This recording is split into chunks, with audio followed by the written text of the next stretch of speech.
Balik rumah elok, dah tunda sampai ke rumah. Dia duduk depan rumah saya lah. Duduk depan saya. Kau tahu tak, aku tadi ada orang panggil aku. Panjang pula nama dia panggil tu. Tahu pula nama dia. Nama dia Idham kan. Idham, nama ada benten kan. Muhammad Idham. Tu dengan duduk diam mata motor. Dia double dengan kawan saya dengan Saipul ni. Saipul dengan bawa motor. Diam, dia cakap, apa hal kau diam? Dia tadi dah orang tu duduk panggil. Aku malah nak pusing dah, dia cakap kan. Aku dah tak tahu nak cakap apa lah. Aku dah tolak pun ya, apa pun dah. Tapi tetap tak bergerak kan. Dia macam tarik telinga tau. Dia bukan tarik telinga, dia macam nyamuk ke apa ni. Jangan lah. Tiba-tiba dia bercakap macam tu. Jangan lah.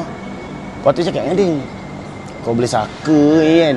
Kami dah kat rumah dah happy lah. Tadi semua menggigil-gigil nak terkencing lah. Semua tahan kencing nak balik rumah baru terkencing lah apalah kan. Dan seorang tu orang yang macam kena kacau.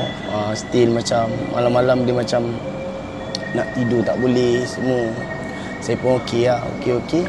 Sampai saya tahap seminggu dah. Dah lepas seminggu tu, dalam 4 tahun lepas, 5 tahun lepas lah, saya pula dengan tak boleh tidur.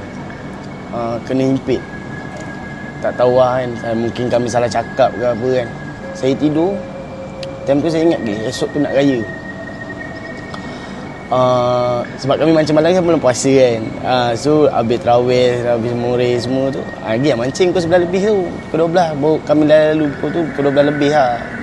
Bincang pukul 11 lebih. Lepas tu saya ingat saya nak raya esok tu. Nak raya esok tu saya tidur lah.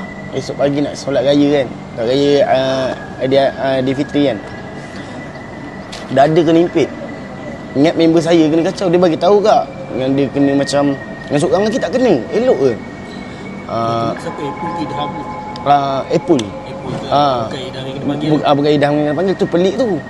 Idham yang kena panggil. Tapi kami dua yang kena. Saya sampai macam mana tau. Pergi ke rumah, pergi hospital, pergi klinik semua kan. Minta diorang cek jantung semua okey je. Sebab saya tak boleh tidur. Jantung jadi laju. Lepas tu bila saya lelap tu kan, macam ada benda, macam ada bunyi kan. Jangan tegur.